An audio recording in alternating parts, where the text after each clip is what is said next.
آل إبراهيم إنك حميد مجيد اللهم بارك على محمد وعلى آل محمد كما باركت على إبراهيم وعلى آل إبراهيم إنك حميد مجيد আলহামদুলিল্লাহ। ঐতিহ্যবাহী সিলেটের ঐতিহ্যবাহী ফেঞ্চগঞ্জের ঐতিহ্যবাহী উত্তর কুশিয়ারা আল আমিন বালিকা টাইটেল মাদ্রাসা কর্তৃক আয়োজিত 2021-এর দুদিন ব্যাপী অষ্টম বাৎসরিক ইসলামী মহাসম্মেলনে প্রথম রজনীর সমাপনী অধিবেশনের সম্মানিত সভাপতি, উপস্থিত হাজারাত বুজুর্গ উলামায়ে কেরাম, মুরব্বিয়ানে আযম, পর্দার অন্তরালে অবস্থানরত আমার সম্মানিত শ্রদ্ধেয় মা ও বোনেরা, বিশেষ করে আগামী দিনের জাতির দিকপাল, ভবিষ্যৎ জীবনে জাতির কান্ডারি, যুগে যুগে যারা আল্লাহর জমিনে আল্লাহর দ্বীন কায়েমের আন্দোলন করতে গিয়ে বুকের পবিত্র তাজা রক্ত ঢেলে আল্লাহর জমিনে আল্লাহর দ্বীন কায়েম করেছে, ইসলামী আন্দোলন করে ইসলাম নামক বৃক্ষকে আল্লাহর জমিনে প্রতিষ্ঠা করবার সংগ্রাম চালিয়ে যাচ্ছে।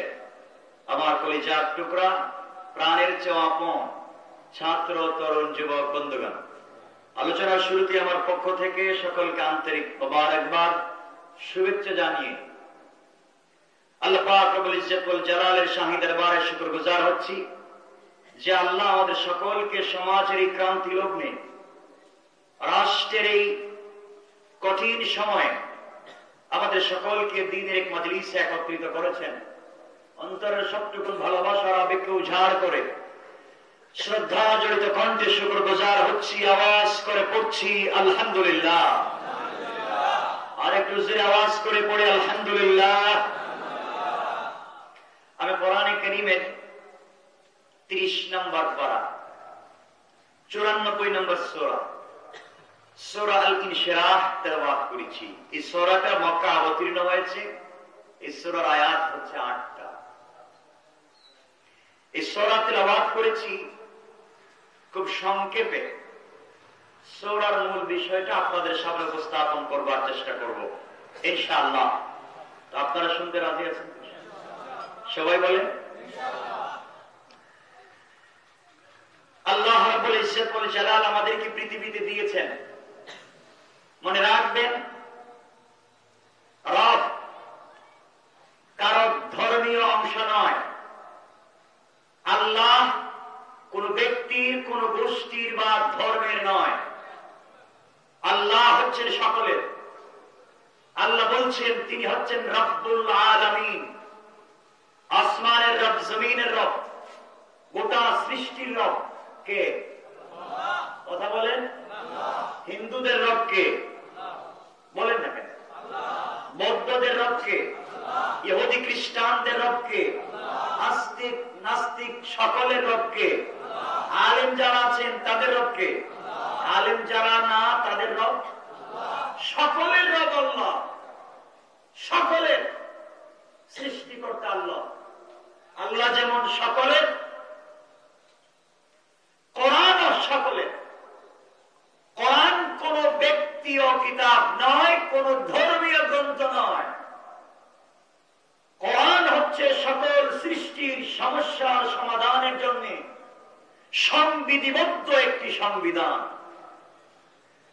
কোরআনে কারীমের সূরা ইব্রাহিমের প্রথম দিকে আল্লাহ বলেছেন আলিফ লাম রা কিতাবুন আনজালনাহু ইলাইকা লিতুখরিজান নাসা মিনাজ যুলুমাতি ইলান নূর। কোরআন হচ্ছে একটা লাইট, কোরআন হচ্ছে একটা ম্যাগনেট, কোরআন হচ্ছে একটা চুম্বক যা অন্ধকারে লাগিয়ে দিলে অন্ধকার থাকে না, আলোকিত হয়ে যায়। সুবহানাল্লাহ। আল্লাহ বলছেন শাহরু রমাদান আল্লাযী উনজিলা ফীহিল কুরআন, রমজানে কোরআন নাযিল করেছেন, সেই বিষয়টা ভিন্ন। কিন্তু নাযিল করার ইল্লত কি, কারণ কি, সেটা পরিষ্কার। হুদাল লিন্নাস, সমগ্র মানব জাতির হিদায়াতের জন্য। সুতরাং আল্লাহ হচ্ছেন রব্বুল আলামিন, কোরআন হচ্ছে হুদাল লিল আলামিন। পরিষ্কার? আমার কথা কি বুঝতে পারছেন? আল্লাহ কার কথা বলেন? সবার। কোরআন সবার। তাহলে কোরআন এটা আমার কিতাব, কোরআন হিন্দুদেরও কিতাব, কোরআন বৌদ্ধদেরও কিতাব, কোরআন খ্রিস্টানদেরও কিতাব, কোরআন সকলে। ওরা পড়ে নাই, আপনি পড়েছেন। যদি আপনি পড়ে থাকেন তাহলে কোরআনের কথা বলবেন লিল হিকমাতি ওয়াল মাউইযাতিল হাসানাতি। হিকমত এবং উত্তম শব্দ চয়ন করে সমাজের মানুষের কাছে কোরআন পৌঁছে দিতে হবে। কথা বুঝতে পেরেছেন? কটা কথা বলছি? দুটা। এক নম্বর কোরআন সকলের, আরেকটা বলেছি আল্লাহ সকলের। রাসূল পাক আল্লাহ বলছেন বন্ধু তুমিও সকলের। আমি যেমন রব্বুল আলামিন, কোরআন হুদাল লিল আলামিন, তুমি হচ্ছ রাহমাতাল লিল আলামিন, সকলের জন্য রহমত। পড়েন না সুবহানাল্লাহ। আমার কথা কি বুঝতে পারছেন? আমি খুব এই নিয়ে বিনিয়ে কথা বলতে পারবো না, আমার কথা এভাবেই শুনবেন না। আপনারা কষ্ট, আমি তো আপনারা মানুষ, আওলা মারতাম পারে কিন্তু আলোচনা গেলার হইতে পারি না, এটা আমার দুর্ভাগ্য। কথা বলছেন আপনারা? যাই হোক, আল্লাহ বলছেন আমি রব্বুল আলামিন, কোরআন হুদাল লিল আলামিন, আর রাসূল পাক হচ্ছেন রাহমাতাল লিল আলামিন, গোটা সৃষ্টির জন্য রহমত। সুতরাং রাসূল পাক মুসলমানদের জন্য শুধু রহমত নয়, রাসূল পাক সাল্লাল্লাহু আলাইহি ওয়াসাল্লাম ইহুদিদের জন্য রহমত, খ্রিস্টানদের জন্য রহমত, হিন্দুদের জন্য রহমত। এর যুক্তি হচ্ছে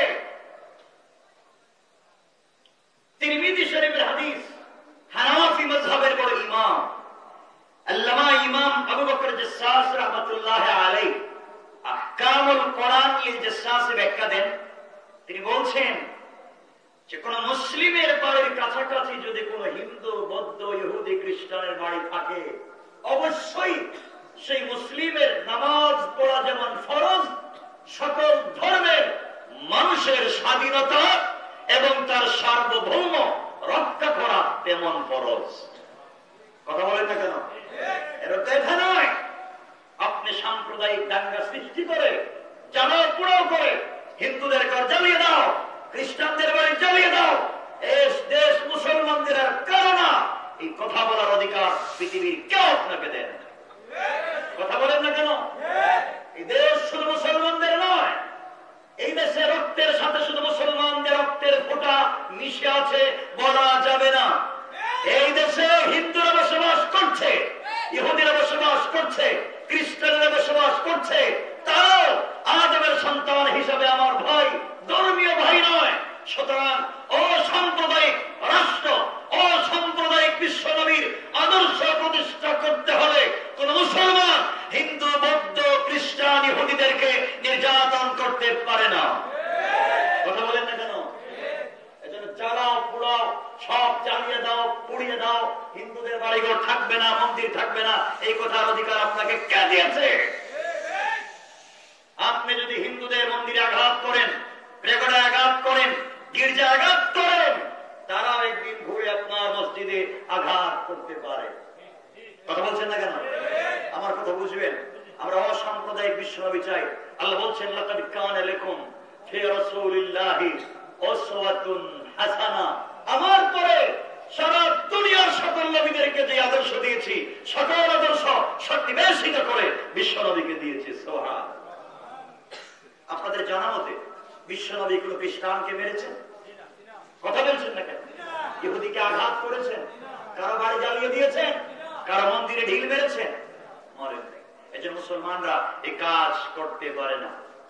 কথা পরিষ্কার? আমাদের এরকম কিছু আছে, আছে না? এজন্য ইসলাম সাম্প্রদায়িক নয়, আমরা অসাম্প্রদায়িক চেতনা বিশ্বাস করি। আমরা একসাথে থাকি। যারা আমার মতো হাটহাজারিতে গিয়েছেন জানেন, হাটহাজারি মসজিদ ৬-৭ তলা, যেটা বড় মসজিদ, এই মসজিদের মিনার ঘেঁষে সীতাকালীর মন্দির আছে। একবার এক ওয়ালে সীতাকালীর মন্দির আছে। আজও পর্যন্ত কোন মাদ্রাসার ছাত্র এই মন্দিরে আঘাত করেনি, এবং মন্দির থেকে কেউ বের হয়ে মাদ্রাসা এবং মসজিদে আঘাত করেনি। সুতরাং আজকে যদি আপনারা বলেন বাংলাদেশ সংখ্যাগরিষ্ঠ মুসলমানদের দেশ, এই কথা বিশ্বাস করেন, মনে রাখবেন ধর্মের কোন রাষ্ট্রীয় পরিচয় থাকে না। আমি জানি না আমার কথা বুঝাতে পারবো কিনা। যদি এই কথাগুলো বুঝেন, সামনে কি বুঝাবো তা বুঝতে পারবেন, সামনের কথা বুঝবেন। ধর্মের কোন রাষ্ট্রীয় সংবিধান নয়। আজকে আপনারা বাংলাদেশের সংখ্যাগরিষ্ঠ, বাংলাদেশের সীমানা পার হয়ে ভারতে যান, আপনারা সংখ্যালঘু। কথা বলছেন নাকি? বাংলাদেশে আপনারা সংখ্যাগরিষ্ঠ মুসলমান, হিন্দুরা সংখ্যালঘু। আপনি বাংলাদেশের সীমানা পার হয়ে ভারতে যান, ওখানে মুসলমানরা সংখ্যালঘু আর হিন্দুরা সংখ্যাগরিষ্ঠ, ঠিক না? আপনি এখানে হিন্দুদেরকে আঘাত করবেন, হিন্দুরা ভারতে মুসলমানদেরকে আঘাত করবে। আপনি বাংলাদেশে বৌদ্ধদেরকে আঘাত করবেন, বৌদ্ধরা মায়ানমারে মুসলমানদেরকে আঘাত করবে। আপনি বাংলাদেশে খ্রিস্টানদেরকে আঘাত করবেন, খ্রিস্টানের আমেরিকায় মুসলমানদেরকে আঘাত করবে। আপনি বাংলাদেশে বৌদ্ধদেরকে, ইহুদিদেরকে নির্যাতন করবেন, ইহুদিরা ইসরায়েল এবং প্যালেস্টাইনে আমার ভাইয়ের বুকে তারা বুলডোজার চালিয়ে দেবে। কথা কি বুঝাতে পারছি? একজন মুসলমান যারা আমার ভাইদেরকে বলছি, যারা মাদ্রাসায় পড়ছো, কোরআন হাদিস পড়ছো, অবি কালা হাদাসানা পড়ছো, অবি সনদিল মুত্তাসিল মিন্না ইলাল ইমামিল হুমাম পড়ছো, যাই পড়ছো, বাস্তব লাইফ এটা প্রতিষ্ঠা করা লাগবে। মনে রাখবেন, আমার কথায় জানি কষ্ট পাবেন, কিন্তু কিছু বুঝেন, এরপরে কিছু কথা বলবো। কোরআনকে আজকে আমরা বানিয়েছি মক্তবে বাচ্চাদের পড়াবার বই। কোরআন এটা মক্তবে পড়ানো হয় না, হয় না? আলিফ বা তা পড়ো, কোরআন পড়ো। কোরআনকে বানিয়েছি ইমামতি করবার বই। কোরআনকে বানিয়েছি তাবিজ আর কবজ দেওয়ার বই। কথা বলছেন না? আমার কথা কি খারাপ হচ্ছে? আমি জানি কষ্ট লাগবে। কোরআনকে বানিয়েছেন মক্তবে বাচ্চাদের পড়াবার বই। কোরআন মক্তবে আছে, কোরআন মসজিদে আছে, কোরআন মাদ্রাসা আছে। কোরআনকে মসজিদ মাদ্রাসায় রাখবার জন্য আসে নাই, কোরআন আসছে এই সকল নিপীড়িত মানুষের পক্ষে কথা বলবার জন্য। সংসদের একচ্ছত্র সংবিধান হবে কোরআন। তাই যদি বিশ্বাস করে থাকে, আমি জানতে চাই, আজকে বাংলাদেশের বিভিন্ন জায়গায় তাফসীর বন্ধ করে দেওয়া হয়, মসজিদ মাদ্রাসা মসজিদকে বন্ধ করে দেওয়া হয়, আলেমরা আমাদের পিছনে পুলিশ লেগে থাকে, যেমন আমি বিপদে থাকি সবসময়। আপনাদেরকে বলতে চাই, সব থেকে দুঃখ হচ্ছে আজকে বাংলাদেশে 64টা জেলায় 64 জন এসপি আছেন, জেলা পুলিশ সুপার আছেন। দুর্ভাগ্য, আমরা আজকে ইমাম বানিয়েছি, মাদ্রাসায় পড়িয়ে খতিব বানিয়েছি, মাদ্রাসায় পড়িয়ে তাবিজ দেওয়ার সিস্টেম জানিয়ে দিয়েছি। আজ আমরা 2-4 জন যদি এসপি বানাতে পারতাম, বাংলাদেশের কোন জায়গায় তাফসীর বন্ধ করা যেত না। আমাদের ব্যর্থতা। মনে রাখবেন, আজকে আপনি যে কোরআন দিয়ে নামাজ পড়ান, আপনি যে কোরআন দিয়ে নিজে নামাজ পড়েন, এই কোরআন দিয়ে ওমর ফারুক রাষ্ট্র পরিচালনা করেছেন। আপনি যে কোরআন দিয়ে তাবিজ লিখেন, এই কোরআন দিয়ে হযরত মুআয ইবনে জাবাল জিহাদের ময়দানে কাফেরদের বুকে ছুরি চালিয়েছেন। আপনি যে কোরআন দিয়ে মাদ্রাসায় পড়াচ্ছেন, অনুবাদ পড়াচ্ছেন, সেই কোরআন দিয়ে বিশ্বনবী সাল্লাল্লাহু আলাইহি ওয়াসাল্লাম গোটা দুনিয়া ইসলামকে কায়েম করেছেন। সুতরাং সেই ইসলামকে কোথায়?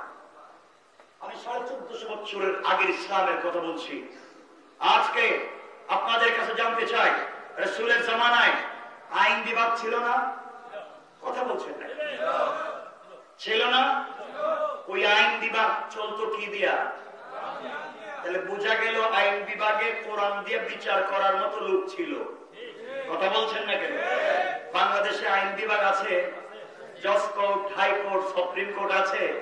2-4 জন হুজুর কি এখানে আছেন? কেন ব্যর্থতা? কোথায়? কেন ব্যর্থতা আমাদের আজকে? আজ ইহুদি খ্রিস্টানরা গোটা দুনিয়া সোশ্যাল মিডিয়াকে নিয়ন্ত্রণ করছে, কন্ট্রোল করছে। ওরা যা মন চায় তা ইসলামের বিরুদ্ধে বিদ্বেষপূর্ণ বক্তব্য দিয়ে যাচ্ছে। আর আজ আমরা মসজিদ মাদ্রাসা খানখানে বসে আছি।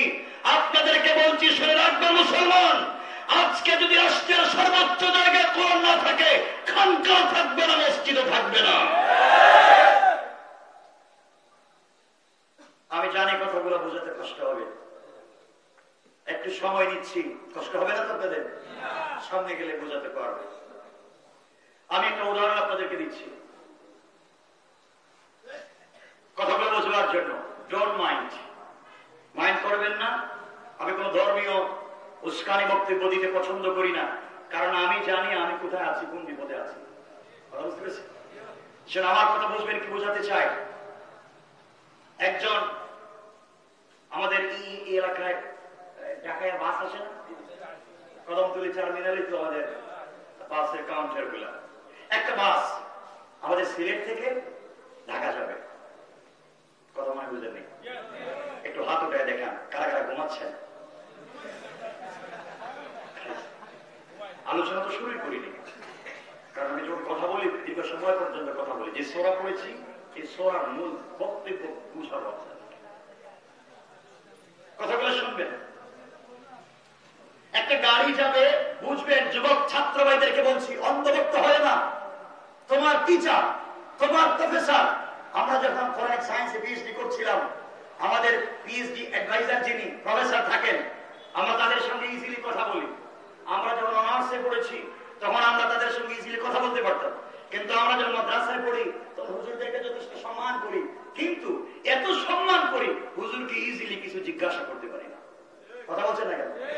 কেন জানবেন না আপনি? কেন রাসূল যখন টিচার, সাহাবায়ে কেরাম যখন স্টুডেন্ট ছিল, তাদের কর্ম পদ্ধতি কি ছিল, কেন আমরা আজকে ভুলে গিয়েছি? আমার বন্ধুগণ, একটা গাড়ি সিলেট থেকে পুরী যাবে, গাড়ির সিট আছে 40টা। কয়টা? 10টা সিটে বসেছেন বাংলাদেশের বিশ্ববিখ্যাত 10 জন শাইখুল হাদিস। কয়জন? সিট বাকি আছে কয়টা? 30টা। বাকি 10টা সিটে বসেছেন বাংলাদেশের বিশ্ববিখ্যাত 10 জন পীর বুজুর্গ। কয়টা গেছে? বাকি আছে কয়টা? বাকি 10টা সিটে বসেছেন বাংলাদেশের বিশ্ববিখ্যাত 10 জন মুফতি। কয়টা গেছে?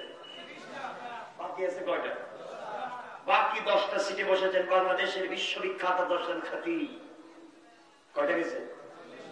খিলাফ গাড়ি। আপনারা বলেন পীর সাহেব, খতিব সাহেব, আল্লামা, মুফতি, তারা গাড়িতে বসেছেন। এই গাড়ির মতো বরকতি গাড়ি আছে? কথা বলছেন না কেন? কেউ তাসবিহ করছেন, কেউ জিকির করছেন, কেউ কোরআন থিসিস করছেন, অ্যানালাইজ করছেন, গবেষণা করছেন। যার যেভাবে ইচ্ছা সেভাবে নিজের মতো করে গাড়ির সিটে বসে কোরআন, তাসবিহ, জিকির, হাদিস পড়ে যাচ্ছে। গাড়ি যাবে কোথায়? এই গাড়ির মতো বরকতি আর গাড়ি আছে? কোথায় যাবে? সবাই কোথায় বসছেন? প্যাসেঞ্জারের সিটে। সবাই কোথায় বসা? প্যাসেঞ্জারের সিটে বসে সবাই কোরআন পড়ছেন, তাসবিহ পড়ছেন, জিকির করছেন, বায়াত নিচ্ছেন, মুরিদ বানাচ্ছেন। সবটি সিলেট কদমতলীর দিকে গাড়ি ছেড়ে ঢাকা যাবে, কিন্তু ড্রাইভিং সিটে যাকে বসিয়ে রাখা হয়েছে সে একজন মাতাল। এক বোতলের জায়গায় খেয়েছে 2 বোতল, পকেটে নিয়েছে আরো 2টা।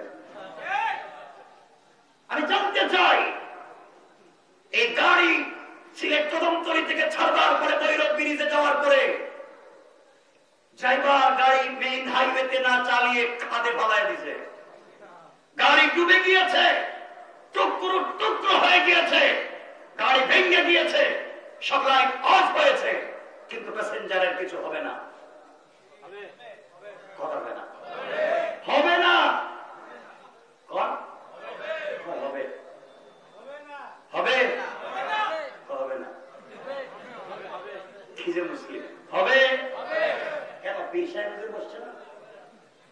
পীর সাহেব বসছে, খতিব সাহেব বসছে, শাইখুল হাদিস বসছে। হবে না? হবে না। সমস্যা কোথায়?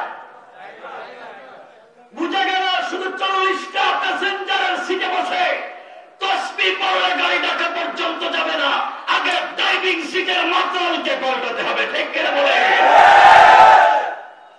কেমনে বোঝাবো? আমি জানি না বোঝাতে পারবো কি। ড্রাইভিং সিটে চোর, ডাকাত, বদমাইশদেরকে বসায়া প্যাসেঞ্জারের সিটে বসে জিকির করে লাভ নাই। মিয়া সাহেব, আপনার গাড়ি মঞ্জিল পর্যন্ত যাবে না। আর যদি ড্রাইভিং সিটে ভালো একজন আল্লাহওয়ালা, যাদেরকে 40টা সিটে বসাতে পেরেছি, প্যাসেঞ্জারের সিটকে দখল করতে পেরেছি, আমরা যদি একটা ড্রাইভিং সিটকে দখল করতে পারতাম আজকে গাড়ি অ্যাক্সিডেন্ট হতো না। সুতরাং যারা হানাফি, শাফি, মালিকি, হাম্বলি, ইমামে আজমকে মানো, ইমাম শাফিকে মানো, তুমি হাত মাথার উপরে বাঁধো, হাত নবীর নিচে বাঁধো, হাত বুকের উপরে বাঁধো, তুমি হাইটে হাইটে নামাজ পড়ো, আমার আপত্তি নাই। আমি সেই মতে বিশ্বাস করি যারা কিবলার দিকে মুখ করে সালাত আদায় করে, যারা আমার জবাই করে পশুর গোশত খায়, তারা আমার ভাই। কোন ফেতনা নাই, কোন বিরোধিতা নাই। সকল মুসলমানদের ঐক্যবদ্ধ করে প্যাসেঞ্জারের সিট দখল করলে চলবে না। ড্রাইভিং সিট থেকে মাতলামদেরকে সরাইয়া কোরআনকে ওই জায়গায় নিয়ে যেতে হবে। এই কথা কি বোঝাতে পারবে? ড্রাইভিং সিটে কি মসজিদে ইমামতি করলেই চলবে? মাদ্রাসায়, খানকায়? তাইলে মনে রাখবেন, সাহাবা একরাম যে কোরআন পড়ে সমাজকে তারা লিড করেছেন, আমাকে সেই কোরআনের দিকে যেতে হবে। পারবো তো ইনশাআল্লাহ? এই কথাগুলোই আজকে আমার তেলাওয়াতকৃত আলোচ্য সূরার ভিতরে আল্লাহ কষ্ট, ব্যথা, রাসূলের জিন্দেগীর কিছু কথা এবং আমাদেরকে কিছু শিক্ষা দিয়ে এই সূরাটা তিনি শুরু করতে যাচ্ছেন। আমরাও সংক্ষেপে সূরা শুরু করতে যাচ্ছি। আল্লাহ বলছেন, আলাম নাশরাহ লাকা সাদরাক। বন্ধু, আমি কি আপনার বক্ষকে উন্মুক্ত করে দেইনি? আমি কি সিনাকে প্রশস্ত করে দেইনি? আমি কি তোমার দিলকে বড় করে দেইনি? একথা রাসূলকে আল্লাহ বলছেন। অনেকে দেখবেন অনেক যুবক দাঁড়িয়ে রাখে না, মসজিদে নামাজে আসে। আমাদের কিছু মুসল্লি আছে, দেখছো নতুন নামাজ হয়েছে, নতুন নামাজ। আরে ও তো মসজিদে আসছে, ওকে বাইর হতে দিচ্ছেন কেন? ও দাঁড়িয়ে রাখে নাই আসুক, প্যান্ট পরে আসুক, অজু করে নাই আসুক, প্যান্ট টাকুর নিচে চলে গেছে আসুক, প্যান্ট কোমরের নিচে চলে গেছে আসুক, ওরে কাছে আসতে দেন, কাছে আনেন, বুকের সাথে মিলান। আলিল হিকমা ওয়াল মাউইযাতিল হাসানা, হিকমতে সুন্দর করে বুঝায়া দেন। প্যান্ট পরবে না, টাকুর নিচে পড়বে না, একদম জুব্বা আর পাগড়িও পরবে। আপনি তো তাকে বুঝাইতে পারেন, আপনি খুব ঠাক গরম গরম হয়ে যান। কেন করেন? কেন আমরা যা পড়ে কোরআন হাদিস কেন পাবলিকলি সে কথাগুলো পরিষ্কার করতে পারি? কেন সমাজকে বোঝাতে পারছি না? কেন আমরা আজকে টুপি নিয়ে মারামারি করতেছি? লম্বা টুপি, জালি টুপি, গোল টুপি, কিস্তি টুপি, কাটা পাঞ্জাবি, কি পাঞ্জাবি, কিচ্ছু দরকার নয়। আমরা ইসলামকে চাই। কথা বলছেন না কেন? এগুলোর ভিতরে ইসলাম শুধু নয়, ইসলামের ভিতরে আছে। আগে আমাকে ইসলামের মৌলিক বিষয়কে মানুষের কাছে পৌঁছে দিতে হবে। এই এলাকা আমাদের অসাম্প্রদায়িক এলাকা। কটালপুর এলাকার যুবকদেরকে বলছি, নওজওয়ানদেরকে বলছি, আপনাদের বুঝাবার দরকার কি ছিল? একজন ইমাম সাহেবকে আজকে জুমার মসজিদে বলে থাকে যে আপনার জানাজার নামাজে দেখা যায় লোকের অভাব নেই। বিভিন্ন এলাকার থেকে জানাজার নামাজে মানুষ আসে। কথা বলছেন না কেন? কেউ মারা গেলে পুরো এলাকার মানুষ জানাজায় যায়। আপনাদের কাছে জানতে চাই, জানাজার নামাজ কেমন ফরজ? ঐচ্ছিক ফরজ। ঐচ্ছিক, বাংলা বলছি, ফরজে কিফায়া। ঐচ্ছিক ফরজ, কিছু লোক আদায় করলে হয়ে যায়, এমন তো? কথা বলছেন না? এই ঐচ্ছিক ফরজ জানাজার সালাতের জন্য সবাই আসেন দৌড়াইয়া, ধাক্কা ধাক্কি করেন, 5 মিনিট দেরি করা হয়, সবাই যেন হাজির হতে পারে। আমি জানতে চাই, এই জানাজার নামাজের চাইতে কতটুকু গুরুত্ব কম ফজরের নামাজের? না বলতে হবে আজকে। কেন জানাজার নামাজে আসেন আর কেন ফজরের সালাতে আসেন না? আপনাকে জানাজার নামাজে না আসলে কেউ কিছু বলবে না, আল্লাহ জিজ্ঞাসা করবে না কেন ফজরের সালাত পড়ো না, জবাব দিতে হবে। কথা বলছেন না কেন? ভুল কোনটা করতেছি আমরা? এরপরে আমরা যখন দেখি কোন মুরব্বী মারা যান এলাকায়, অথবা কোন লিডার মারা যান, বড় হুজুর মারা যান, মারা যায় না? আমরা জানাজা যাই না? পুরো এলাকা মাইকিং করে জানাজা যায়। কথা বলছেন না কেন? এভাবে কিছু কথা বলতে চাই, বুঝেন কি বুঝাতে চাই? ইসলাম থেকে আমরা কত দূরে? কেন যান? কেন বড় হুজুরের জানাজা যান? বলেন না কেন? কথা বলছেন না কেন? কেন যান? বুঝেন না কেন যান? কিছু বলছে না। সব সবের নিয়তে যান, বলেন না? ওখানে গিয়ে কি করেন? বড় হুজুর, শেখুল হাদিস, আল্লামা, পীর, বুজুর্গ কেউ মারা গেলে তার জানাজায় গিয়ে কি করেন? দোয়া কি করেন বলেন? কি পড়েন? বলছেন আপনি যত বড় হুজুরের জানাজায় যান, গিয়া দোয়া করেন আল্লাহুম্মা গফির লিহাইয়িনা ওয়া মাইয়িতিনা ওয়া শাহিদিনা ওয়া গায়িবিনা, এটা পড়েন না? কেন পড়েন? আপনারা সওয়াবের জন্য গেছেন, তো হুজুরের জন্য দোয়া করেন কেন?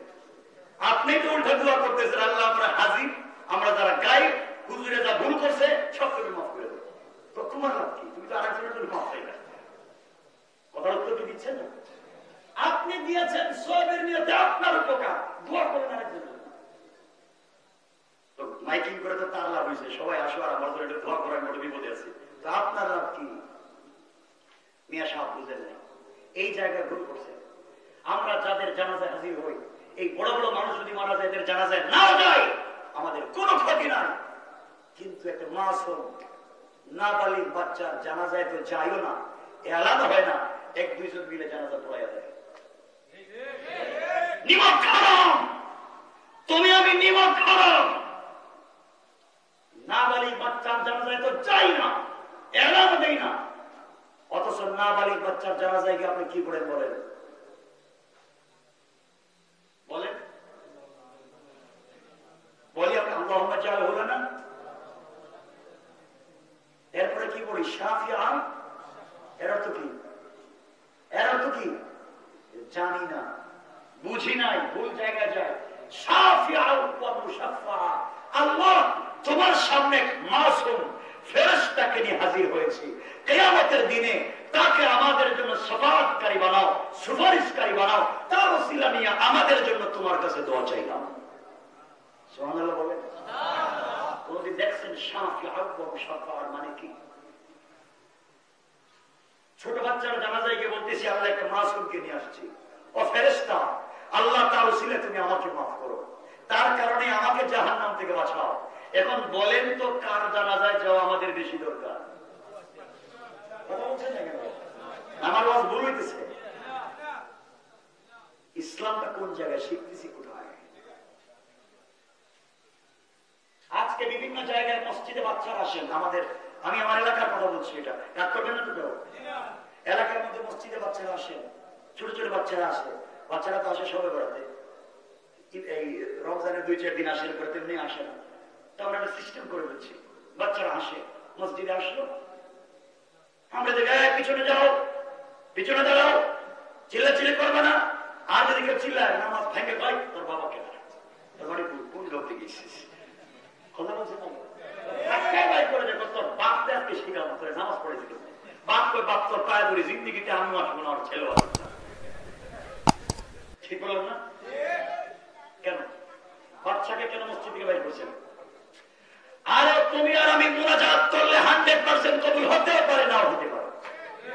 তোমার আমার ভিতরে শয়তানিতে ভরা, তোমার আমার ভিতরে গুনাহে ভরা, তোমার আমার দোয়া কবুল হবে না। এই মাসুম বাচ্চা মসজিদে গিয়েছে, তার ওসিলায় তোমার আমার দোয়া কবুল হয়ে যাবে। তাকে বের করে দিলেন কেন?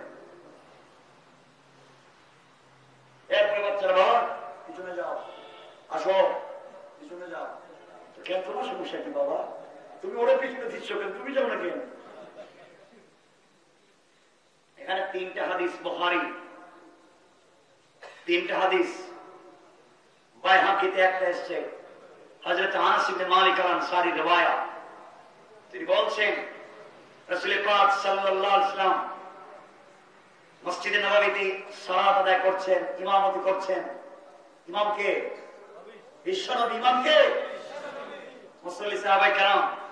আসরের সালাত হচ্ছে, রাসূল পাক আসরের সালাতের 4 নম্বর রাকাতের দ্বিতীয় সিজদায় গিয়ে রুকেন না, দীর্ঘক্ষণ সিজদা দিচ্ছেন। সাহাবায়ে কেরাম চিন্তা করলেন, রাসূল কি আছেন নাকি ইন্তেকাল করেছেন, এত দেরি হচ্ছে কেন? দীর্ঘক্ষণ পরে রাসূল উঠলেন, সালাম ফিরালেন, নামাজ শেষ হলো। সাহাবায়ে কেরাম এক পর্যায়ে লম্বা কথা সংক্ষেপ করে বলে জিজ্ঞাসা করেন, ইয়া রাসূলুল্লাহ, ব্যাপারটা কি? আপনি তো লম্বা সিজদা দিলেন কেন? নবীজি বলছেন, সাহাবায়ে কেরাম শোনো, আমি যখন সিজদায় ছিলাম, আমার নাতি হাসান আমার কাঁধে উঠে বসে গেছে। মানে আমি যদি এর সরাই নামাজ থেকে উঠে, হয়তো ভয় পেয়ে জিন্দগিতে মসজিদে আসবে না। আমি চিন্তা করলাম, থাকুক যতক্ষণ তার ভালো লাগে। জিবরিল আমিন এসে বলছেন, ইয়া রাসূলুল্লাহ, আপনি ইমামতিতে আছেন, আপনার মাথার উপর হাসান বসা আছে, আল্লাহ উপরে থাইকা মুসকে মুসকে হাসতেছে।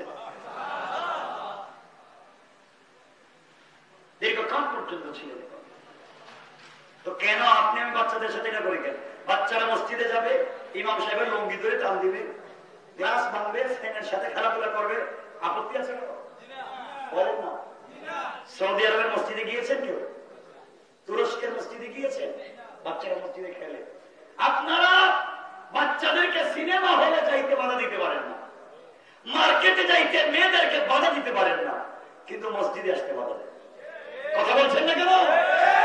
ওই ইসলামের কথা আমি বলছি, আমরা ভুল জায়গায় যাচ্ছি। মাদেরকে মার্কেটে যাইতে বাধা দিচ্ছি না, যা মন চায় তা করছে, কিন্তু মসজিদে আসতে বলি না, পাক দেব না, পাক না, পাক না।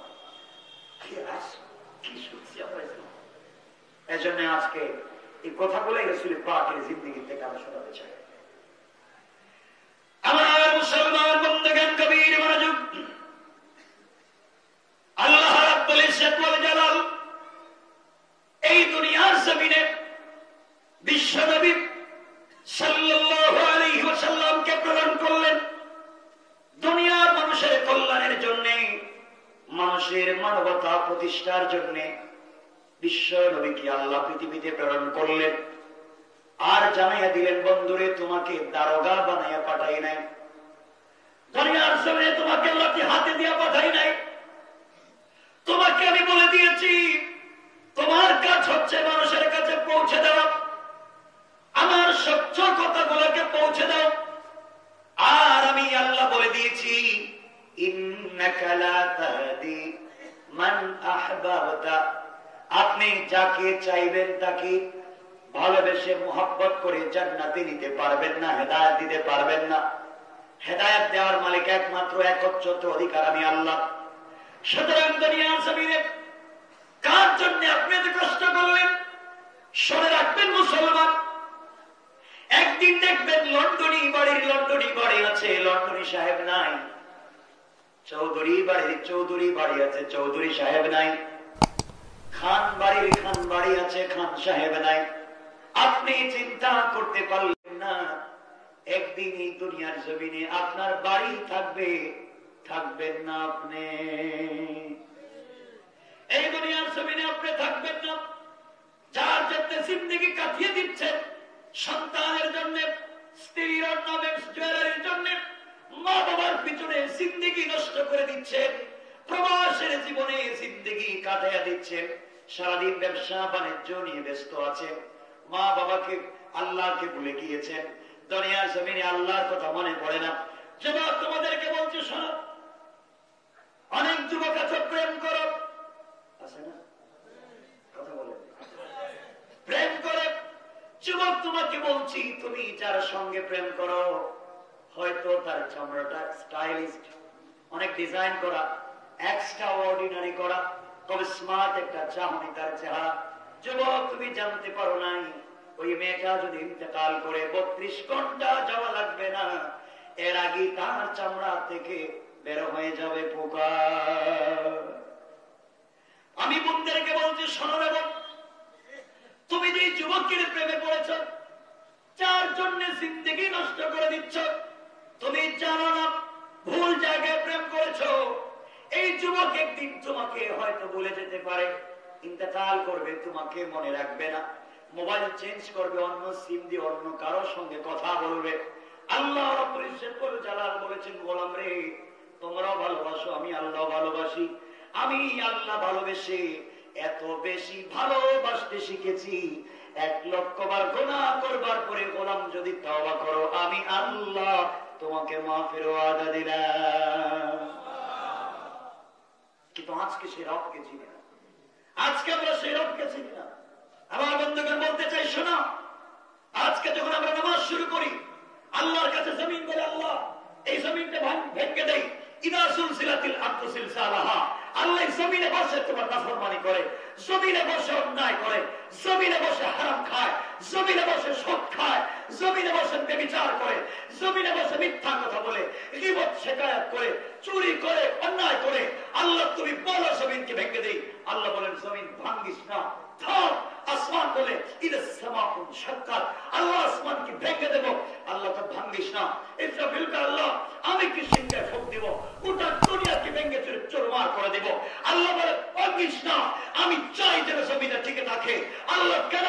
আল্লাহ বলছেন কটালপুরের কিছু যুবক আর যুবতী আছে যারা গভীর রাত্রে আমি আল্লাহর সাজদায় পড়ে যায়, পায়ে পড়ে যায়, তাদের সাজদার কারণে আমি আল্লাহ জমিনকে আটকায় রেখে দিয়েছি। মানুষ যখন সাজদায় পড়ে যায়, হযরতে মূসা আলাইহিস সালাতু সালাম যখন গিয়েছিলেন তুর পাহাড়ে আল্লাহর সঙ্গে কথা বলতে, আল্লাহকে বলছিলেন আল্লাহ তুমি বলো তো তুমি কই আর আমি কই। আল্লাহ বলছেন মূসা তুমি বলো তুমি কোথায় আমি কোথায়। মূসা বলছেন আল্লাহ আমি তো এই যে তুর পাহাড়ের নিচে, আপনি মনে হয় তুর পাহাড়ের উপরে আছেন। আল্লাহ বলছেন মূসা না রে, তোমার থেকে লক্ষ লক্ষ মাইল দূরে আমি, আর মধ্যখানে 70,000 নূরের পর্দা। এই আলাদা আলাদা জায়গা থেকে কথা বলতেছে, তুমি আমার আওয়াজ শুনতেছো। মূসা বলছেন আল্লাহ তাআলা তাহলে কি এমন একটা দিন পৃথিবীতে আসবে যেই দিন তুমি সামনাসামনি কারোর সাথে কথা বলবে? আল্লাহ বলছেন হ্যাঁ অবশ্যই কথা বলবো। যখন আমি কথা বলবো তাদেরকে ডাইকা তুর পাহাড়ে আনবো না। আমার গোলাম যখন সিজদায় পড়ে যায় আমি আরশে আজিমে থাকি না, সিজদার জায়গায় হাজির হয়ে যায়। গোলাম যখন সিজদায় পড়ে যায়, সিজদায় গিয়ে বলে সুবহান রাব্বিল আলা। গোলাম যখন পড়ে সুবহান, আল্লাহ বলেন ও ফেরেশতারা আমার গোলাম সিজদায় গিয়ে কি বলছে? ও আল্লাহ ও তো বলছে সুবহান, তুমি নাকি পবিত্র। আল্লাহ বলছে গোলামকে আমাকে দেখেছে, আল্লাহ না দেখে নাই, না দেখে বলছে সুবহান। আল্লাহ বলছেন সাব্বাহতানি, অবশ্যই আমি পবিত্র। আর গোলাম আমাকে স্বীকৃতি দেওয়ার কারণে ওয়াদা দিলাম সাব্বাহতুকা, গোলাম দুনিয়ায় তোকে বানাইলাম পবিত্র। গোলাম যখন সিজদায় গিয়ে পড়ে আলা, আল্লাহ বলেন কি রে ফেরেশতা ও গোলাম কি বলেছে? আল্লাহ তো বলেছে আলা, তুমি নাকি অনেক বড়, আমাকে কি দেখেছে? না দেখে বলছে। আল্লাহ বলছে না আলাইকানি, অবশ্যই আমি বড়। আমাকে যখন বড় বলেছে আমি আল্লাহ বললাম আলাইতুকা, গোলাম দুনিয়ায় তোকে বড় বানালাম, আখিরাতে বিনা হিসেবে জান্নাত দিয়ে দিলাম। সে রবের কিছু কথা আপনাদের কাছে বলবো, কষ্ট হচ্ছে না তো? মোটামুটি লম্বা করবো না, এই কথা বুঝাবার জন্য আমি বলছি। আল্লাহ বলছেন আমি কি আপনার বক্ষকে উন্মুক্ত করে দেইনি? এরপরে বলেছেন আমি কি আপনার কষ্ট দূর করে দেইনি, বোঝাকে দূর করে দেইনি? এরপরে বলছেন আল্লাযী আনকাযা যহরাক, যা আপনার জন্য অনেক কষ্টের ছিল আমি কি দূর করি নাই? এই কথা ব্যাখ্যা কি এটা আপনাদেরকে বোঝাই। যে প্রথমে বলছেন আপনার সিনাকে প্রশস্ত করিনি, এরপরে বলছেন আপনার উপরে বোঝা ছিল, বোঝাকে কি হালকা করিনি, এরপরে বলছেন যে বোঝা অনেক কষ্টের ছিল আমি হালকা করে দিয়েছি। এই কথাটা আপনাদেরকে বুঝাই, বোঝাটা কি ছিল। আমার মুসলমান বন্ধুগণ, গভীর মনোযোগ। আখেরি জামানার পয়গম্বর জনাবে মুহাম্মদ রাসূলুল্লাহ সাল্লাল্লাহু আলাইহি ওয়াসাল্লামের কাছে আল্লাহ যখন কোরআনের আয়াত নাযিল করে দিলেন আর জানিয়ে দিলেন বন্ধুরে তুমি তোমার প্রতিবেশী আত্মীয় স্বজন বন্ধু বান্ধব পরিবারের মানুষের কাছে দিন পৌঁছে দাও। আল্লাহর পয়গম্বর দ্বীনের দাওয়াত দেওয়া শুরু করে দিলেন, কোরআনের দাওয়াত দেওয়া শুরু করে দিলেন, ইসলামের দাওয়াত দেওয়া শুরু করে দিলেন। নির্যাতন আসতে লাগলো, আঘাতের পর আঘাত আসতে লাগলো। আল্লাহর কাছে ডাক দিয়ে বলছেন আল্লাহ তাআলা তুমি বলেছো আমার বোঝাকে হালকা করে দিয়েছো, নির্যাতন আসছে, আঘাত আসছে, এই বোঝা থেকে তো বাঁচবার কোনো পথ নাই। আয় আল্লাহ তাআলা দ্বীনের দাওয়াত দিতে গেলে, ইসলামের দাওয়াত দিতে গেলে ইসলামী আন্দোলন করতে হবে, এই মক্কার মূর্তি পূজকদের কাছে দিন পৌঁছে দিতে হবে। দুটা জিনিস আমার লাগবে, একটা হলো ক্ষমতা লাগবে, পাওয়ার লাগবে, আরেকটা হলো টাকা লাগবে। আল্লাহ তাআলা আমার বাবাও নাই, ক্ষমতা তো কমে গিয়েছে, আর আমার কাছে তো টাকা পয়সাও নেই, কেমনে দ্বীনের দাওয়াত দেব? আল্লাহ রাব্বুল ইজ্জত ওয়াল জালাল জানিয়ে দিলেন বন্ধুরা আমি আল্লাহ এই দুনিয়ার জমিনের সবথেকে টাকাওয়ালা শিল্পপতি যেই মহিলা রয়েছে যার নাম খাদিজাতুল কুবরা, এই মেয়েটাকে আমি আল্লাহ রাব্বুল ইজ্জত ওয়াল জালাল তোমার পিছনে ভালোবাসার চোখ তার তোমার পিছনে ফেলে দিয়েছি। ওই মেয়েটা তোমাকে একদিন বিয়ে করে ফেলবে, বিয়ে করার মাধ্যমে তোমার তো টাকার অভাব হবে না, সে সমুদয় সম্পত্তি দিনের রাস্তায় ব্যয় করবে। আর তার এত পাওয়ার রয়েছে মক্কায়, গোটা মক্কার মানুষ তার টাকা দিয়ে বিজনেস করে। সুতরাং তুমি যখন তার স্বামী, কেউ কথা বলবে না। আমার বন্ধুগণ, কথাগুলো বুঝবেন।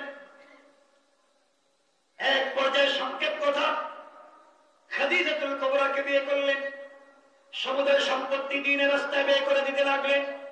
মক্কায় তার পাওয়ার বেড়ে গেল, ক্ষমতা বেড়ে গেল, কেউ বিরুদ্ধে কথা বলে না। রাসূল পাকের বিরুদ্ধে কথা বলতে মুখ খুলতে চায় না, কারণ তার স্ত্রী টাকা দিয়ে সে বিজনেস করে বলতে চায় না। রাসূলের কাছে চলে আসলো, বিশাল বড় ক্ষমতা, পাওয়ার চলে আসলো, দিন চালাতে লাগলেন। এইভাবে চলতে চলতে এক পর্যায়ে যেই বছর রাসূলের চাচা ইন্তেকাল করলেন, ওই বছর মা খাদিজাতুল কুবরা ইন্তেকাল করলেন।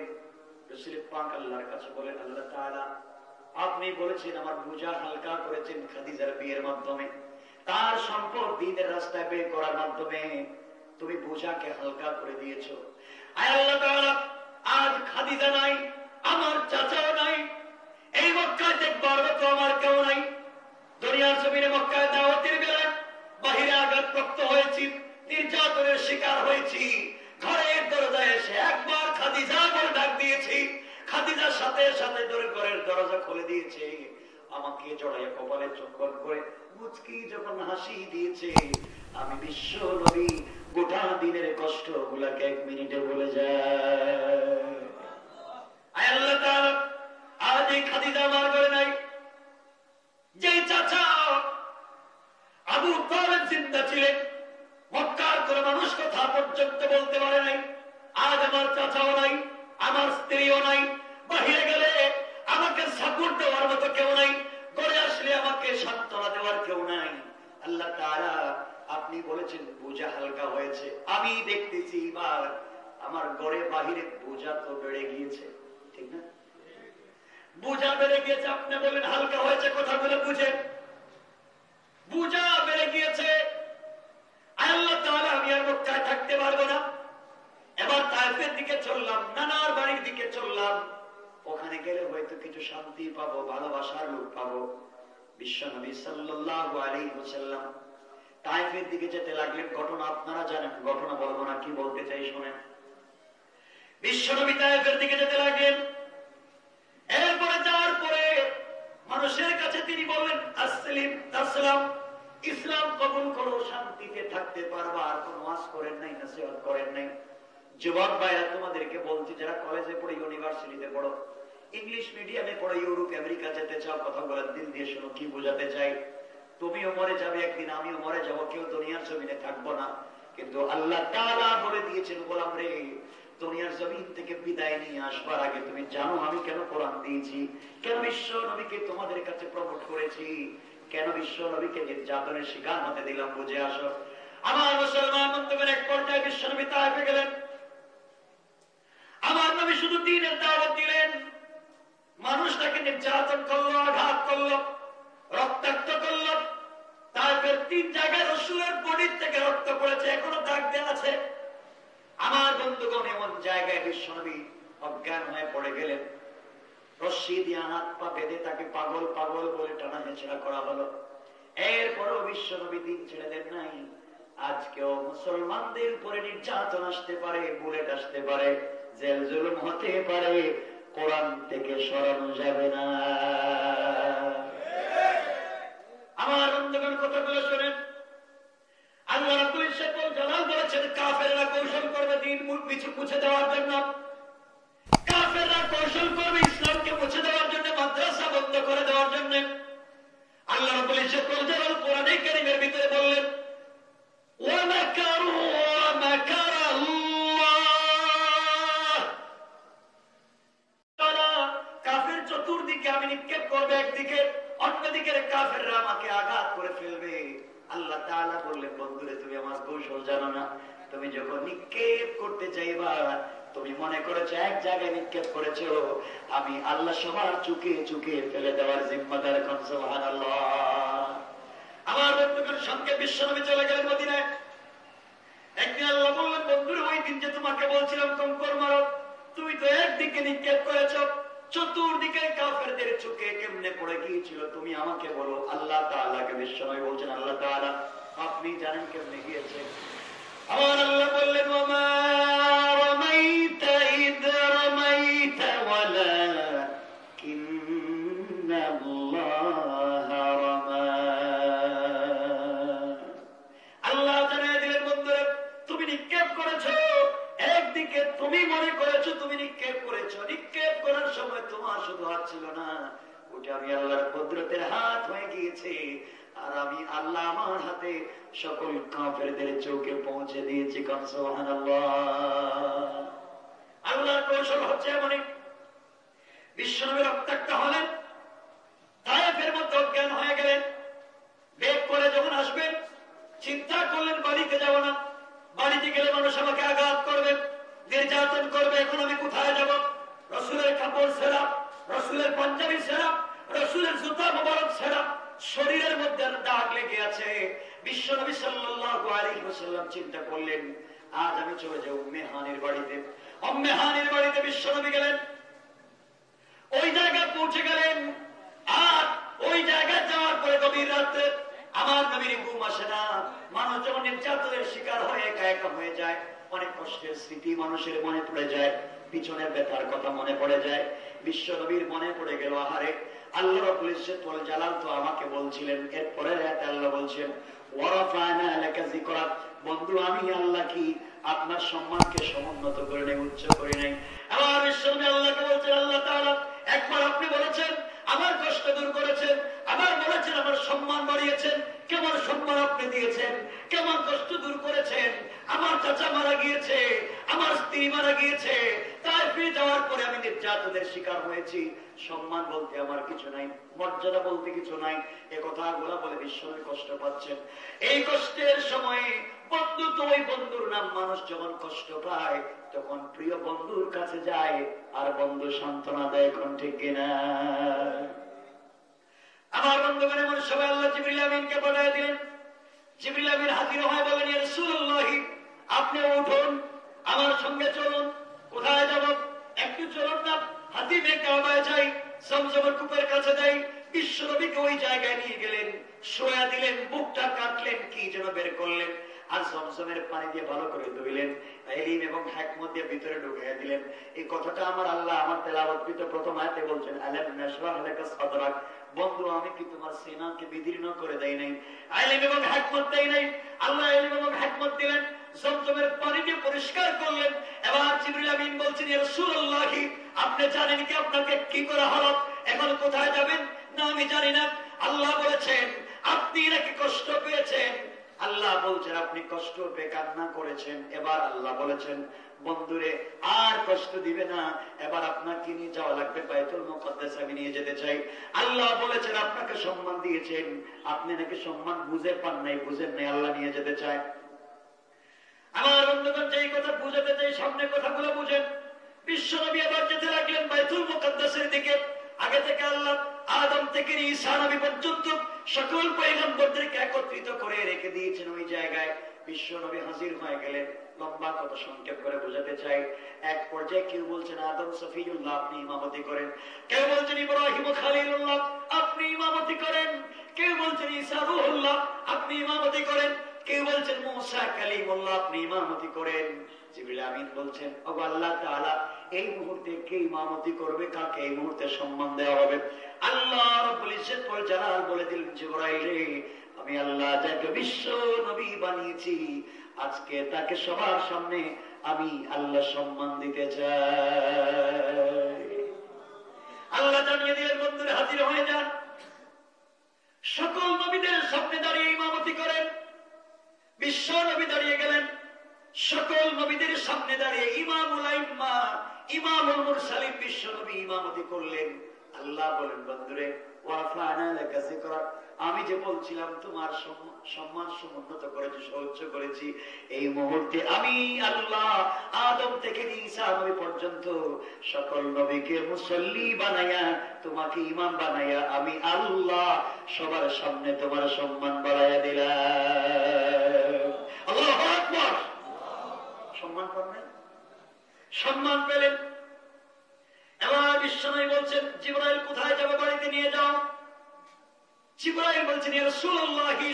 এখানেই শেষ না, আল্লাহ আপনাকে আরো সম্মান দিতে চায়। কোথায় আল্লাহ আমাকে নিয়ে যেতে চায়? এবার হযরতে জিবরিল আমিন বলছেন, আল্লাহ পরের আয়াতে কি বলছেন বলেন? পরের আয়াতে আল্লাহ বলছেন, ফাইন্না মা'আল উসরি ইউসরা, ইন্না মা'আল উসরি ইউসরা। বন্ধুরে, সকল কষ্টের পরে সুখ অবশ্যই আছে, সকল কষ্টের পরে সুখ আছে, অবশ্যই সুখের জন্য আপনি অপেক্ষা করেন। আমার বন্ধুগণ, এবার বিশ্বনবীকে নিয়ে উপর দিকে যাওয়া হলো। জিবরিল আমিন প্রথম আসমানের দরজায় গিয়ে সালাম দিয়ে বললেন, প্রহরীরা দরজা খুলে দাও। প্রথম আসমানের প্রহরীরা বলছেন, জিবরিল আমিন বেয়াদবি মাফ করবেন, দরজা খুলে দেওয়া যাবে না, গেট খুলে দেওয়া যাবে না। কেন খুলে দেওয়া যাবে না?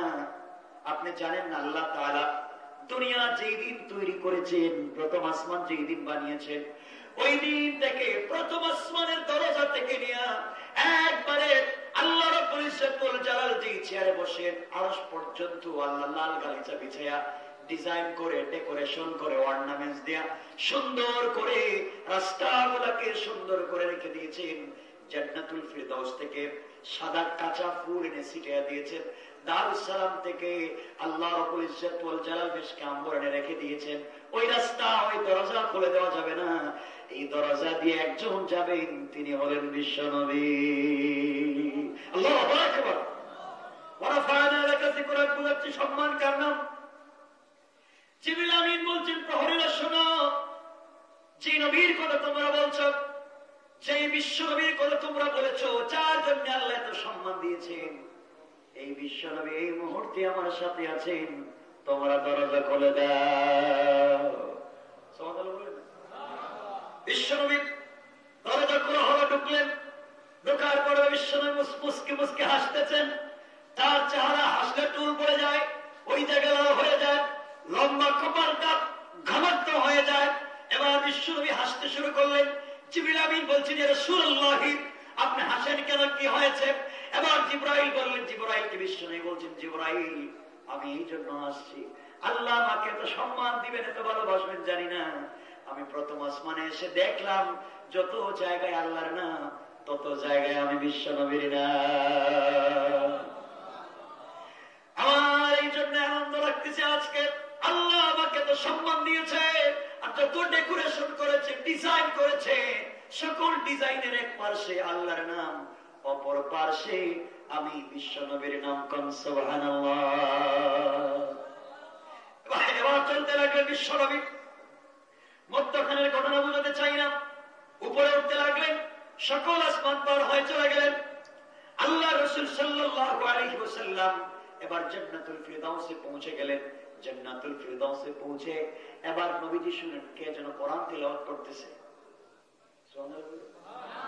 জিবরিল আমিন জিজ্ঞেস করলেন, জিবরিল আমিনকে বিশ্ব নবী জিজ্ঞেস করলেন, জিবরাইল বলো, আমি আসার আগে জান্নাতে কেউ আসে নাই, বলো এই জায়গায় কোরআন তিলাওয়াত করে কে? জিবরাইল জবাব দিলেন, ইয়া রাসূলুল্লাহ, আপনি দেখেন কে তেলাওয়াত করতেছে, তেলাওয়াত শুনেন। নবীজি কান পেতে তেলাওয়াত শুনলেন। সাহাবীর নাম হারিস ইবনে নুমান। أخرج النسائي من طريق الزهري عن عروة عن عائشة رضي الله تعالى عنها قالت قال رسول الله صلى الله عليه وسلم دخلت الجنة فسمعت قراءة فقلت من هذا؟ فقيل حارثة بن نعمان فقال رسول الله صلى الله عليه وسلم كذلكم البر وكان بر بأمه. أما ربنا جبريل آمين كبشر وجب جبرائيل وتحارثة بن نعمان আমার গরীব সাহাবী, ছোট্ট মানুষ, খেত খামার করে, তার তেলাওয়াত কেমনে জান্নাতে আসলো? জিবরিল আমিন জবাব দিলেন, ইয়া রাসূলুল্লাহ, হারিস ইবনে নুমান কত করল রজনীতে মায়ের খিদমত করেছে, মা তার খিদমতের উপরে সন্তুষ্ট হয়ে আল্লাহর দরবারে দুইটা হাত উঠে দোয়া করেছেন। আল্লাহ তাআলা তার দোয়াকে কবুল করেনি। হারিসা দুনিয়া জিন্দা থাকা অবস্থায় তার কোরআনের তেলাওয়াতকে জান্নাতে পৌঁছে দিয়েছেন। কোন সুবহানাল্লাহ। আমার বন্ধুগণ, বিশ্বনবী আরো সামনে গেলেন। জিবরিল আমিনকে বলছেন, বলো আবু বকরের বাড়ি কোনটা, ওমরের বাড়ি কোনটা? সব দেখলেন। হঠাৎ করে শুনেন জান্নাতের ভিতরে কে হেঁটে যায়। এবার বলছেন, জিবরাইল তুমি বলো জান্নাতের ভিতরে কে হেঁটে যায়? আমি আসার আগে কে কেউ এসেছে? জিবরিল আমিন বলছেন, ইয়া রাসূলুল্লাহ, আপনি ট্রাই করেন, আপনি ফলো করেন, কে হেঁটে যায় আপনি লক্ষ্য করেন। জিবরিল আমিনকে বিশ্বনবী কথা বলবার পরে নবীজি লক্ষ্য করে দেখেন সে আর কেউ না, রাসূলের কালো সাহাবী হযরতে বেলালের পায়ের আওয়াজ শোনা যায়।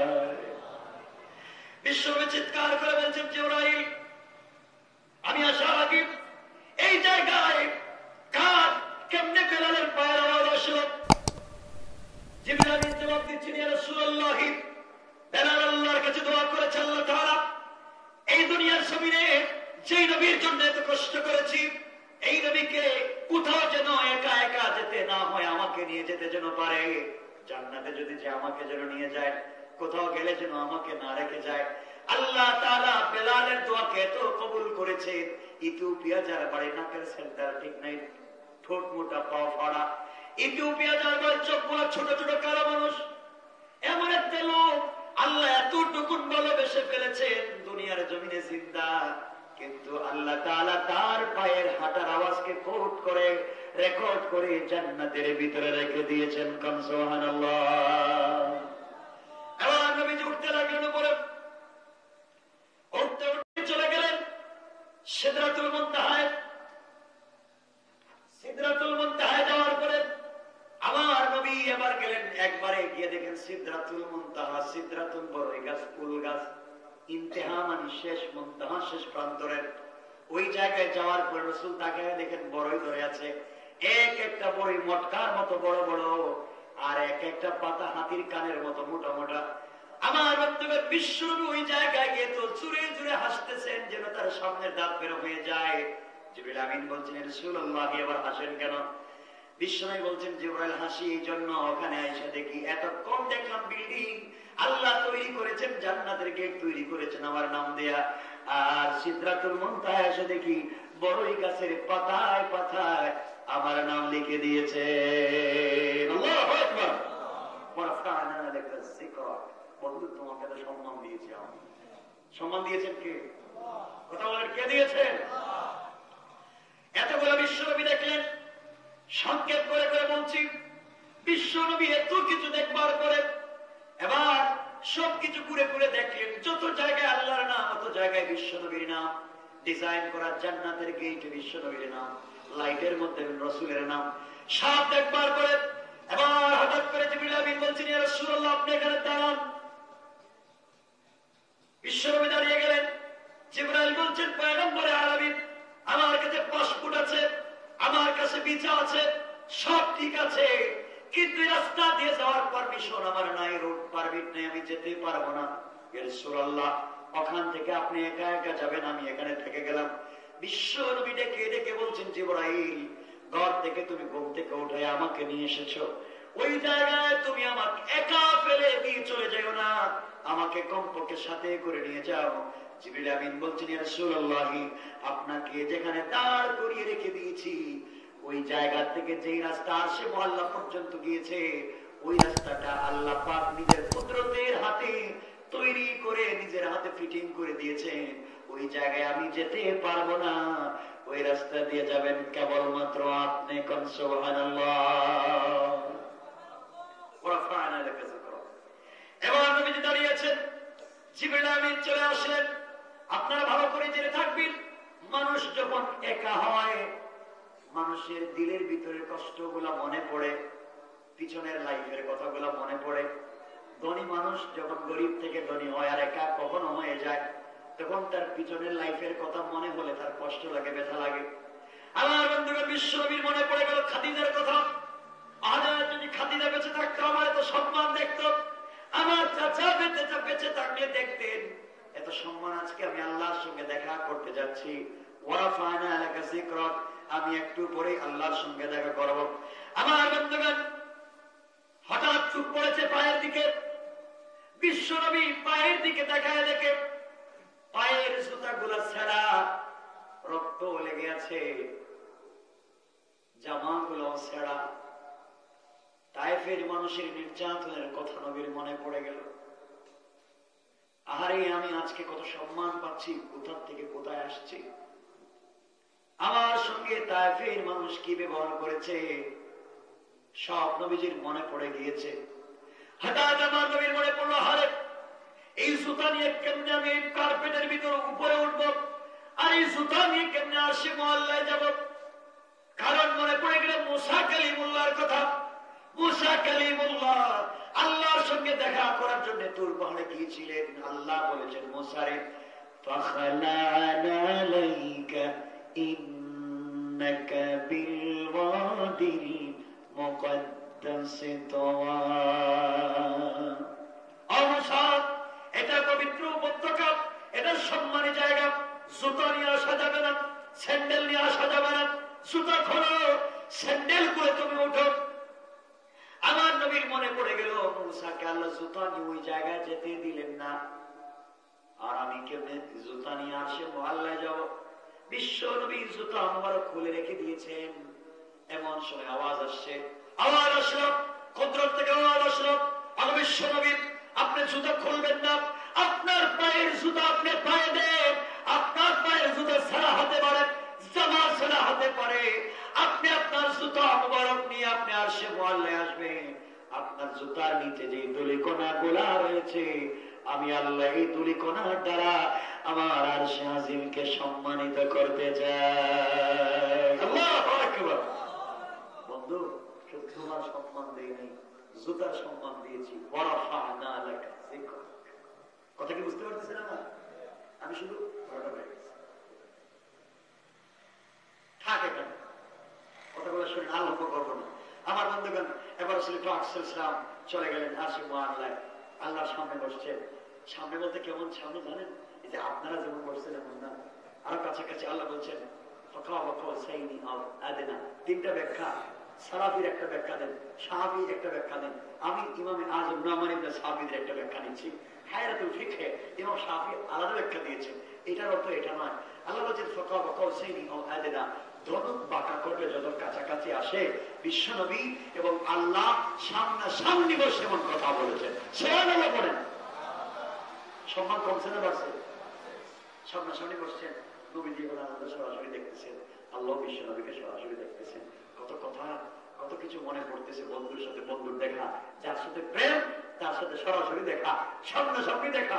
রাসূলও নিচের দিকে তাকাচ্ছেন, আল্লাহ কিছু বলতেছেন না। হঠাৎ করে আল্লাহ রাব্বুল ইজ্জত ওয়াল জালাল বলছেন, বন্ধু আমার দিকে তাকাচ্ছ না, কোনো কথাও বলছো না, আমার বাড়িতে আসছো, কষ্ট পাচ্ছ, ব্যথা হয়েছে, কষ্ট হয়েছে নাকি আমার এখানে আসতে তোমার লজ্জা হয়েছিল? আমাকে একটু বলো না কি হয়েছে। রাসূল পাক কিছু বলতে চাচ্ছেন না। আল্লাহ পাক রাব্বুল ইজ্জত ওয়াল জালাল বলছেন, বন্ধু একটা কথা জিজ্ঞাসা করতে পারি? বিশ্বনবী বলছেন, হ্যাঁ অবশ্যই জিজ্ঞাসা করতে পারেন। আল্লাহ বলছেন, বন্ধু আমার বাড়িতে আসছো, কই মক্কা, কই সিদরাতুল মুনতাহা, কই বাইতুল মুকাদ্দাস, এখন আরশে আজিম, বলো। বন্ধু বন্ধুর বাড়িতে গেলে গিফট নেই, উপহার উপঢৌকন, হাদিয়া তোহফা, কত কিছু নিয়ে যায়। তুমি যে আসলে এত দূরে, আমি এত প্রেমিক তোমার বন্ধু, তুমি জানো না আমি আল্লাহ তোমাকে এত ভালোবাসি। তোমাকে বলছি তুমি ছাড়া আমার ভালো লাগে না। ও বন্ধু শোনো, আমি আল্লাহ আসমান বানাইছি কোন বলে, জমিন বানাইছি কোন বলে, লৌহ কলম আরশ কুরসি জান্নাত সব বানাইছি কোন বলে, আর বন্ধু তোমাকে বানাইছি আমার হাত দিয়া। তোমাকে এত ভালোবাসি আমি আল্লাহ, তোমাকে ছাড়া ভালো লাগে না। দুনিয়া যখন অন্ধকার হয়ে যায়, জমিন যখন অন্ধকার হয়ে যায়, তখন আমি আল্লাহর একা একা আসমানের উপরে ভালো লাগে না, আরশে আজিমে ভালো লাগে না। একা একা তুমি থাকো খাদিজার সঙ্গে শুয়া কম্বলের নিচে, আর আমি আরশে আজিমে একা একা ভালো লাগে না। এই জন্য মাঝে মাঝে তোমাকে ডাক দিয়ে বলছি, ইয়া আইয়ুহাল মুযাম্মিল, ইয়া আইয়ুহাল মুদ্দাসসির, কুম ফানজির, ওয়া রাব্বাকা ফাকাব্বির, ওয়া সিয়াবাকা ফাতাহির। ও চাদরওয়ালা চাদর খোলো, কম্বলওয়ালা কম্বলের নিচ থেকে বের হও, খাদিজাকে রাখো, ও ঘুমায় আছে ঘুমাইতে দাও। আমি আল্লাহর ভালো লাগে না, তোমার দরজায় হাজির হয়ে গেছি, কিছু কথা বলতে চাই। কথা আমি তো সেই রব, তোমার সাথে কথা বলার জন্য পাগল হয়ে ওখানে যাই, আর আজকে আমার বাড়িতে আসছো, কথা বলতেছো না কেন? কি আনছো? খাও, চিপস, পটেটো, বিস্কিট না মিষ্টি? রাসূল পাক বলছেন, আল্লাহ তাআলা, আমি বলছি বাইহাকির রিওয়ায়াত, মনে রাখবেন। রাসূল পাক বলছেন, আল্লাহ তাআলা কি মনে করছেন আপনি আমাকে? আমি কি একবারে বোকা? আপনি আমাকে হিকমত দিয়েছেন, আমি বোকা না, অবশ্যই হাতিয়ে নিয়ে এসেছি। কি আসছো? দেও আমাকে কিছু হাদিয়া। আল্লাহ বলছেন, আল্লাহ হাদিয়া দেন, আত-তাহিয়াতু লিল্লাহি ওয়াস-সালাওয়াতু ওয়াত-তাইয়্যিবাত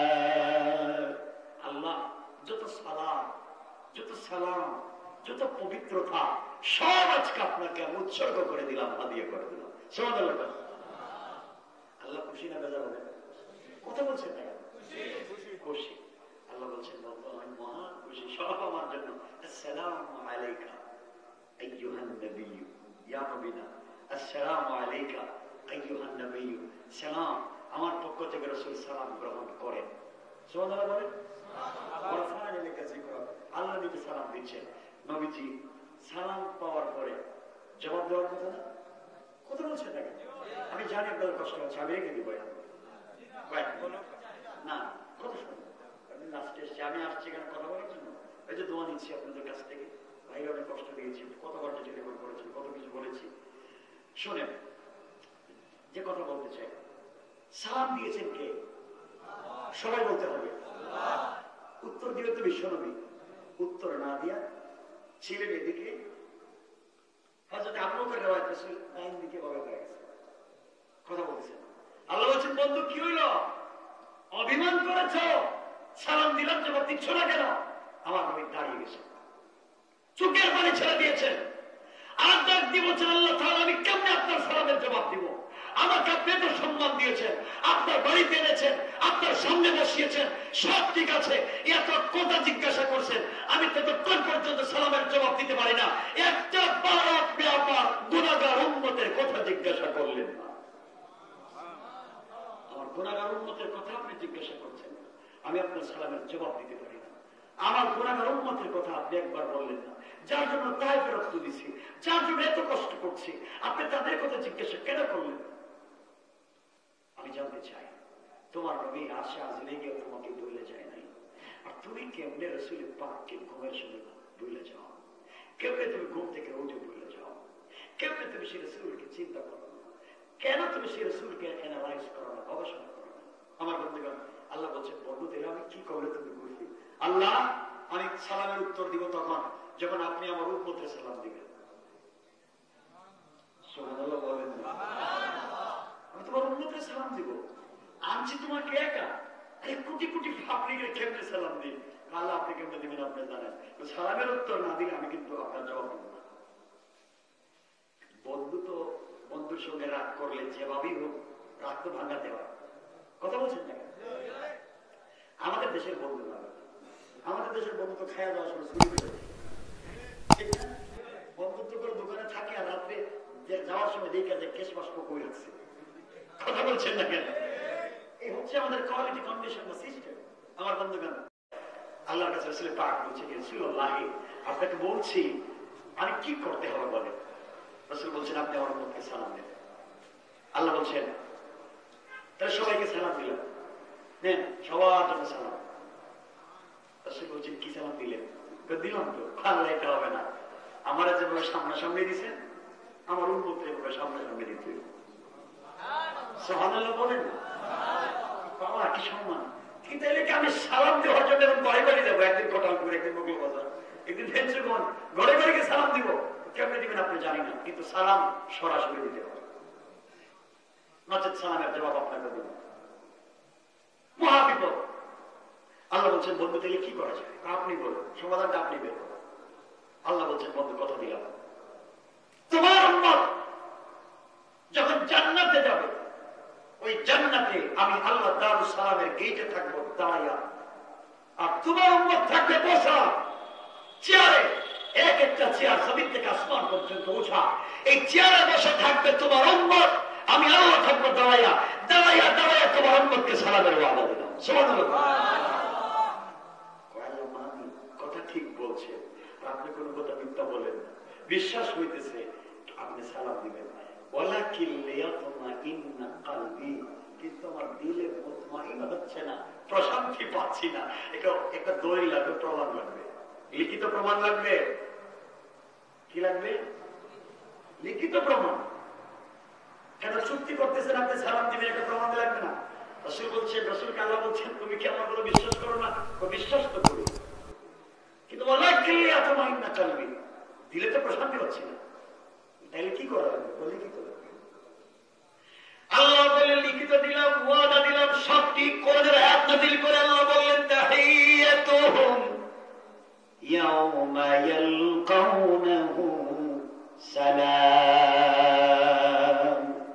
আল্লাহ এবার জানায় দিলেন, বন্ধুরে জান্নাতি যখন মোলাকাত হবে তোমার উম্মতের সঙ্গে, ওরা থাকবে বসা, আমি আল্লাহ দাঁড়ায়া দাঁড়ায়া সালামের ওয়াদা দিলাম। কান সুবহানাল্লাহ।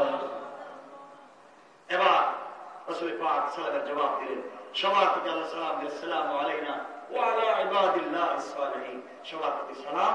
এখন কথাবার্তা শুরু হয়েছে, ব্যক্তিগত কথা।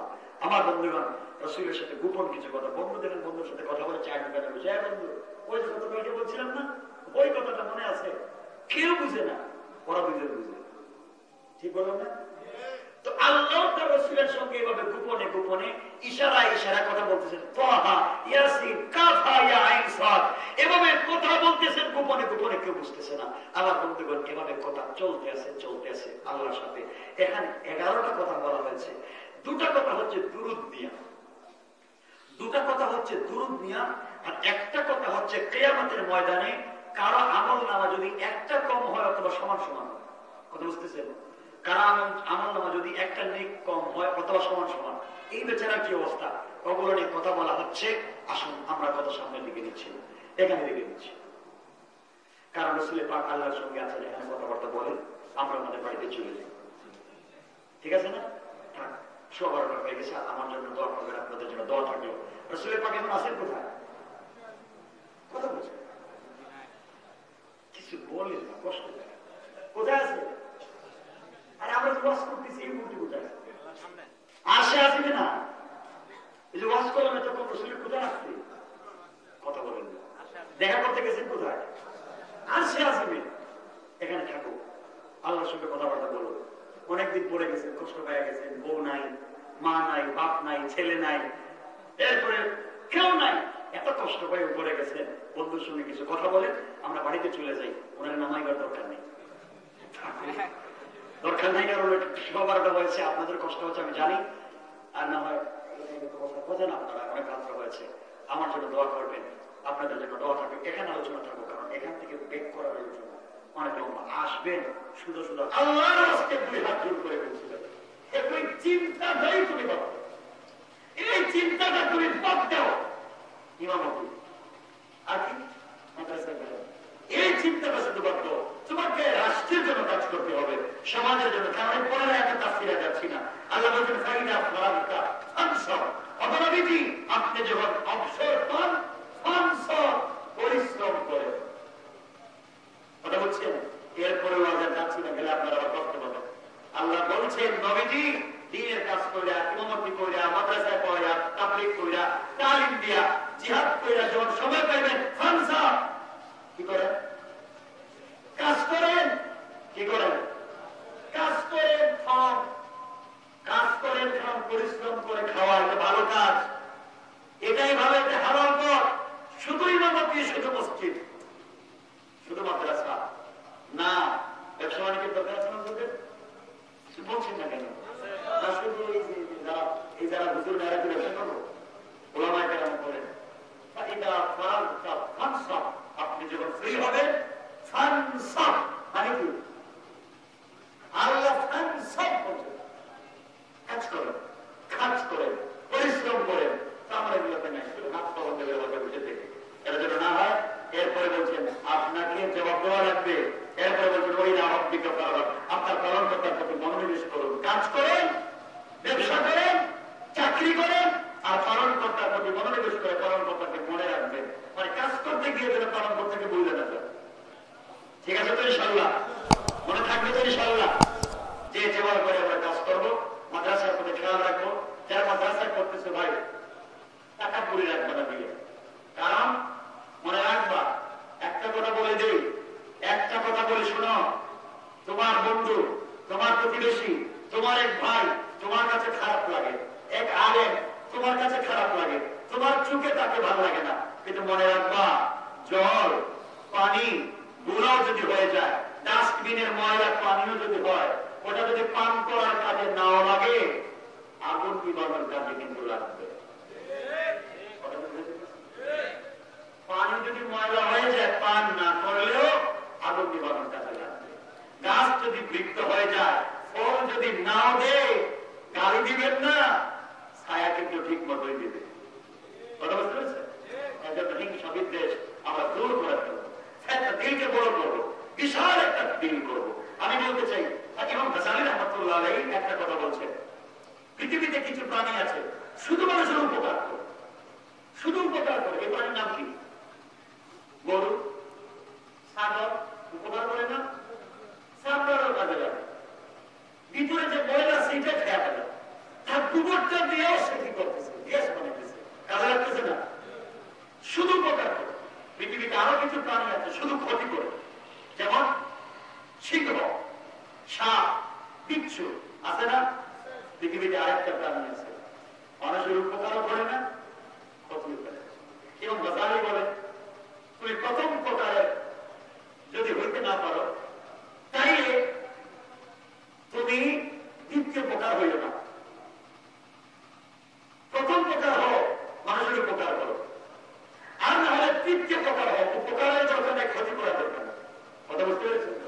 আমরা প্রথমটাও নাই, তৃতীয়টাও নাই, আছি তৃতীয়টা, বিচ্ছুর মতো। কেমন? ঠিক আছে না? মাদ্রাসা পরিকল্পনা করবেন না, দিল থেকে মাদ্রাসাকে রাখবেন।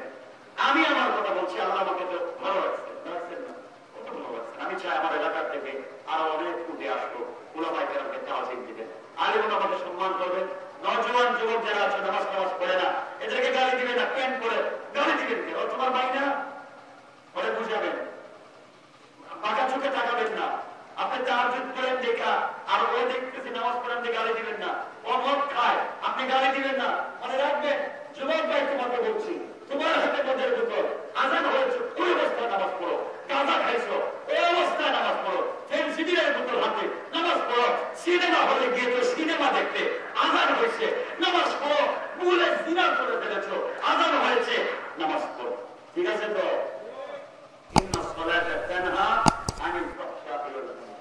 একদিন সালাতই তোমাকে ভুল কাছ থেকে বাঁচাবে ইনশাআল্লাহ। মনে থাকবে তো কথা? আমরা সবাই ভাই ভাই হয়েছে,